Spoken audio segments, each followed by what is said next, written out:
Valorant tem um problema de lore, mas não é qualquer problema, pelo menos não mais. Todo o enredo e história por trás do jogo sendo contada através de cinemáticas, áudios, mensagens e interações entre os personagens tem se tornado cada vez mais confusa e perdida. Informações dispersas, mudanças de objetivo do nada, retomada de objetivos do nada. Parece que a história está sendo moldada conforme o tempo passa, assim como foi feito em League of Legends, e é por isso que a única solução para que a lore não se perca e deixe de ser algo tão interessante, que traz personalidade ao jogo e atrai novas pessoas, é a mesma solução que a Riot arrumou para o League of Legends, um Arcane para chamar de seu.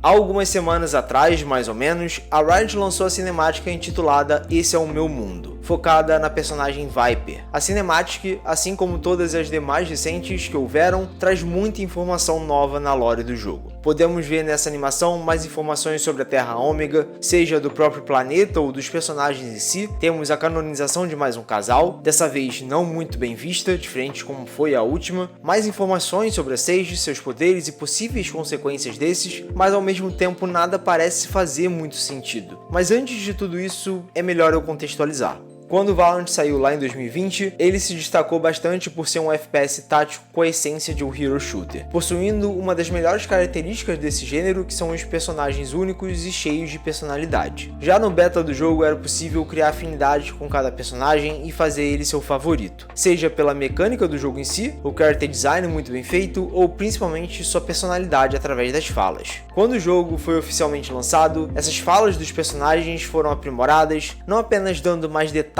da personalidade de cada agente, mas principalmente dando vislumbres de suas histórias. Isso, acompanhado da cinemática de lançamento do jogo chamada Duelistas, mostrou para o público que, assim como o filho mais velho da Riot, Valorant teria também um bom foco na lore dos personagens e daquele universo em si, sendo expandido a cada nova atualização, com trailers de anúncios, cinemáticas e clipes musicais. Pelo menos era o que dava a entender. E de fato, nos primeiros anos do jogo, parecia que esses vislumbres e interações dos agentes, mensagens que podíamos encontrar em mapas e no The Range, os próprios trailers de agente, mapas e cinemática de mudanças de temporada, sempre traziam consigo novas informações que pareciam se alinhar em um único fio. E o mais interessante da lore do Valorant foi justamente como eles a usaram para justificar a existência da gameplay em si. Na cinemática Dualidade, foi apresentado que existem duas versões dos agentes, uma delas que pertence ao protocolo Valorant e residem na Terra onde sabemos da história dos personagens, onde estavam presentes todos os mapas na época, onde tudo até então havia ocorrido, e existe a outra versão que pertence a outra Terra, um universo paralelo, e os agentes desse universo arrumaram uma forma de invadir o outro para roubar a Radianita. E eles roubavam justamente utilizando um dispositivo chamado Spike, que ao extrair a Radianita, criou uma explosão. Nessa cinemática foi a primeira vez que o Valorant oficialmente mostrou a sua história, e a Riot foi muito inteligente em criar uma base de enredo que ainda justificasse a existência do jogo. Além de que apresentaram um vídeo que literalmente se intitulava como cinemática oficial da lore, basicamente estabeleceu que aquela história apresentada seria a base de qualquer adição futura no jogo, sendo os mapas, os agentes, até mesmo possíveis cosméticos. Só que isso não foi exatamente o que aconteceu e foi aí que Valorant começou a se perder. Alguns lançamentos seguintes, como os mapas Spur e Lotus e o agente Harbor, foram introduzidos usando como base o contexto da guerra entre os dois universos. Porém, em meio a toda essa situação, ao introduzirem o agente ISO, de repente o foco da história mudou de direção, deixando totalmente de lado o conflito entre a Alpha e Ômega para focar na história do agente Homem. A princípio isso parecia ser apenas uma mudança temporária de foco e foi muito bem vista, já que esse agente em questão era de longe um dos personagens onde o background mais atraía e despertava interesse, ao lado de outra que falarei depois. Esse aprofundamento na lore de um agente foi bem aplicado e atendeu uma demanda que quem acompanhava essa parte do jogo há muito tempo pedia. O problema é que depois disso não tivemos nenhum outro arco de personagem e, para piorar, a divisão do Valorant da Riot pareceu se esquecer totalmente desse ponto do jogo. De 2024 adiante, parece que o Valorant decidiu focar totalmente na ideia de ser um jogo competitivo e guiou seu ecossistema para o cenário profissional do jogo. Ainda tínhamos atualizações das mensagens de voz e texto no The Range, além de uma coisinha ou outra nos mapas que vieram nessa época e trailers de agente, mas nada no mesmo nível do que era feito antes. As próprias falas novas dos agentes eram mais desconexas de um background background ou contexto subentendível. E essa lacuna no jogo durou quase 2 anos. Por 2 anos não tivemos nenhuma nova informação daquela história e das histórias dos personagens que tanto cativaram o público nos anos iniciais do jogo. A Riot deixava claro que queria moldar um público baseado no contexto competitivo, tomava as decisões baseadas em agradar a parcela dos jogadores que jogavam a Ranked e acompanhavam o cenário profissional. Por 2 anos, o público casual ficou sem receber não apenas informações da lore que mantinham muitos ali, mas também sem receber nenhum tipo de evento, modo ou qualquer coisa que ajudasse a fomentar a parte casual da comunidade. Isso gerou inúmeros problemas para o jogo que vão além do assunto do vídeo, que já foram abordados em diversos vídeos tanto aqui no YouTube quanto em outras redes sociais. Mas dentre tantos motivos pelo qual o público casual do jogo se afastou, um dos que mais decepcionou provavelmente foi a falta de novos conteúdos envolvendo aquela história ou a história dos personagens, que tanto conquistaram as pessoas. Mas, na segunda metade de 2025, a Riot lançou a música e o clipe Ego, e acertou onde tanto vinha errando. Ego pode não ser uma cinemática puramente, mas é de longe a melhor já lançada desde o começo do Valorant.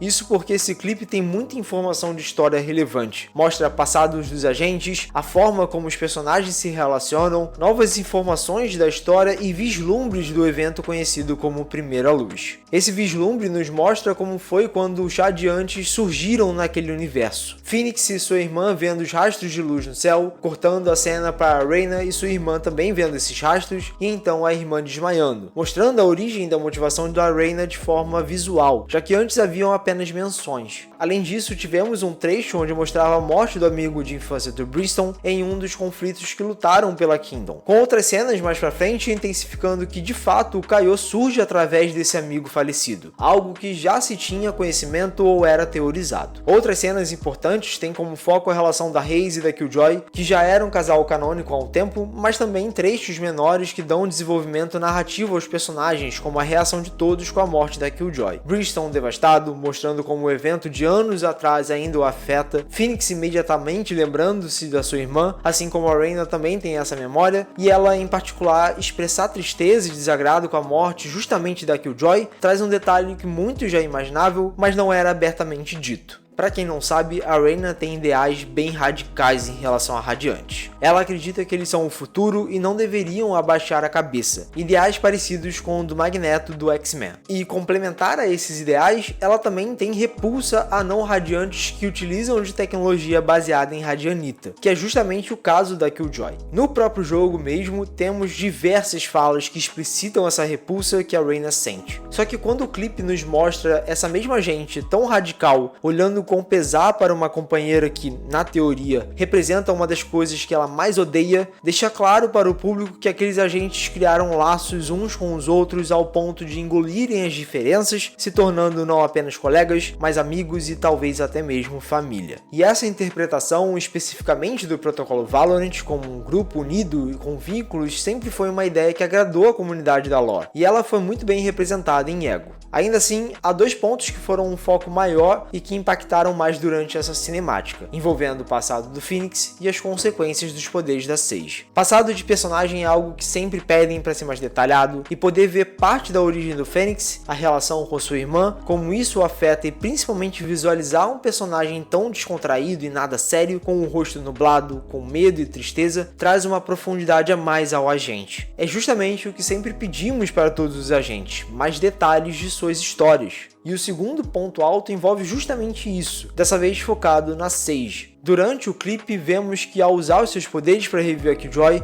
a Sage começa a cristalizar, e essa ideia continuou na animação mais recente. Muitos diálogos, principalmente um entre a curandeira e o homem, davam a entender que para ela trazer à vida, algo estava sendo levado em troca. E agora temos uma ideia disso, e ainda assim notamos como, independente de estar custando a própria vida, ela o faz. Uma demonstração de quem o personagem é. E essa ideia parece que vai se tornar central, e eu pessoalmente teorizo que vai ser o próximo arco de agentes que podem vir a trabalhar. Mas ao mesmo tempo, essa ideia, pelo menos a forma como ela foi retratada, me pareceu algo novo na história, e é aí que entra o ponto do vídeo. Quando a Riot lançou a cinemática dessa temporada, Esse é o Meu Mundo, a impressão que ficou é que mudanças de direcionamento ocorreram. Mais uma vez retomaram a questão do conflito de terras, canonizaram um casal que honestamente pouquíssimas pessoas da comunidade apoiavam, diferente da Raze e da Killjoy, além de que apresentaram mais detalhes da cristalização da Sage, existe. A cinemática traz pontos interessantes, como detalhes da crise da Terra Ômega, a tomada de poder da Legião Vallant por parte da Viper, além da cena de ação onde mostra um ataque da Legião sobre o protocolo, que aparentemente gera a morte desses personagens. De uma forma bem explícita e óbvia, algo que não víamos há algum tempo. E toda essa cinemática, somada ao clipe de ego, apenas aumentam a sensação de que, agora que voltou a ter foco nessa lore, um redirecionamento e mudanças estão sendo mais incisivas. O problema maior não é nem ter reboots ou retcons, mas sim o fato de que, diferente do jogo mais antigo da Riot Games, não temos nenhum tipo de mídia que conte de forma clara esses detalhes da história. Certos pontos que essa cinemática apresentou até poderiam ser inferidos em outras lançadas anteriormente, como a própria dualidade que mostrou a Viper Ômega tendo uma postura de líder subentendida. Da mesma forma, já víamos certos personagens morrendo em outras animações do passado, mas não com o mesmo sentimento de que agora estamos vendo algo mais canônico e definitivo da história. Tudo isso gera um problema de confusão e falta de informação clara, e aí eu volto na fala que trouxe na introdução, que para resolver esse problema, Valorant precisa de um Arcane.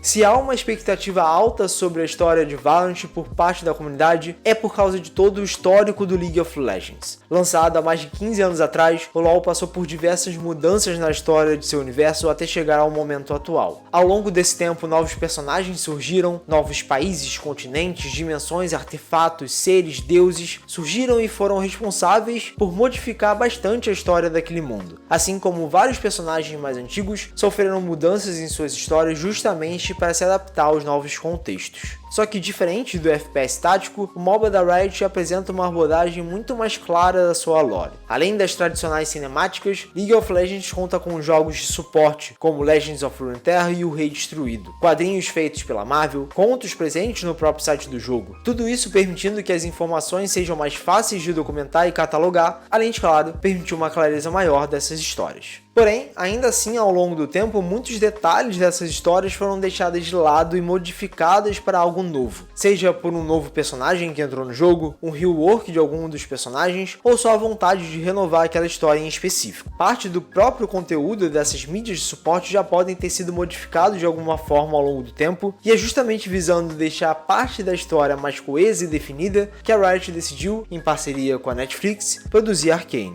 Com o foco da história da série sendo a origem das cidades-estado de Piltover e Zaun, assim como os personagens pertencentes a esses lugares, Arcane foi responsável por estabelecer um cânone para aquele contexto de forma definitiva. E ao realizar esse movimento, a Riot não conseguiu apenas estabelecer a origem dessas cidades, com detalhes e enriquecimento, como também aprofundar muito dos personagens que compõem o núcleo delas. Heimerdinger, Jayce, Caitlyn, Vi, Echo e principalmente Jinx e Victor. Suas histórias, motivações e desejos ganharam mais peso, melhor entendimento e também aprofundamento, de uma forma que sem Arcane provavelmente não veríamos. A série permitiu com que a comunidade se apegasse mais a esses personagens, além de permitir que quem jogue o jogo pela primeira vez e se interesse pela história através das interações no meio do jogo, consigam encontrar essas mesmas de forma fácil. E também preciso citar que Arcane aumentou consideravelmente o reconhecimento de League of Legends. A própria Riot já disse que estuda assim trazer outras produções que focassem em outros núcleos de Runeterra, o que supõe que a mesma ideia será executada de não apenas contar a história, como remodelar a mesma para estabelecer um cânone definitivo. E o que tudo isso tem a ver com Valorant? Bom, tudo. O Valorant, nesse momento, passa por uma situação até pior do que o caso do LoL, já que a impressão que se tem é que a equipe da lore não sabe exatamente para onde quer guiar a história. E para piorar, nem mesmo mídias de suporte para essa história o Valorant tem. Dependemos totalmente das cinemáticas, textos e áudios presentes no jogo para montar esse quebra-cabeça que tem peças faltando. É por isso que seria justamente a existência de uma mídia dedicada como Arcane que permitiria com que não apenas um cânone fosse estabelecido, como também estabeleceria um objetivo dessa história que tentam nos contar. Eu não duvido que as ideias apresentadas nas últimas temporadas já existissem de forma completa ou pelo menos como uma base. Porém, é inegável que a abordagem da equipe de Valorant quanto a isso não foi e não está sendo uma das melhores. A falta de novas cinemáticas e mensagens em games relevantes por quase 2 anos, aliado dessa falta de direcionamento, apenas afastou do jogo o público casual que muitas vezes se mantinha ali por conta desse carinho pelos personagens e suas histórias. E a redução do público casual apenas piora a situação do jogo, o que nos leva aos vários vídeos falando como o Valorant está acabando. Se a equipe de Valorant realmente se importa de retomar essa lore, que dessa vez eles façam de forma certa, que dessa vez haja mais material de suporte, mais narrativo, mais nítido e claro, que permita com que realmente consigamos entender o que está acontecendo. Não precisamos de uma série propriamente dita, mas sim que a Riot entenda que para contar uma história é preciso de mais do que um subtexto e curtas mensagens. Talvez assim, Valorant consiga finalmente recuperar aquilo que o tornou único e especial para nós. Sou o Rodrigo Lima e caso queiram e possa ajudar esse projeto a se manter financeiramente, estarei deixando o meu Pix aqui na tela e na descrição. Se você gostou, deixe o gostei, fique à vontade de dar uma olhada nos outros vídeos do canal se assim desejar, e eu também costumo abrir lives de vez em quando lá na roxinha, lendo, batendo papo e jogando, então sinta-se convidado. Todas as minhas redes sociais estão na descrição. Obrigado a quem ficou até o final, valeu, falou e até a próxima.